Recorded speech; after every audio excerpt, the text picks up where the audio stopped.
Hello everyone, Patrick from Dusty Trails. I'm going to show you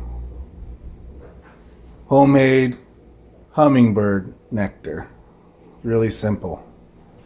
I guesstimate 2 cups of water per bottle, and then it's a 4-to-1 ratio. So 2 bottles of water, 1 cup of sugar.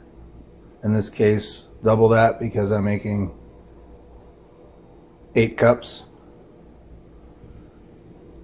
Plain white sugar.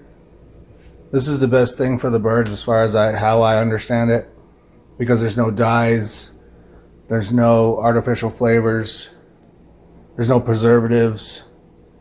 You will have to occasionally dump out the old water nectar and then put in fresh. Everyone I know does that. Bring the water to a boil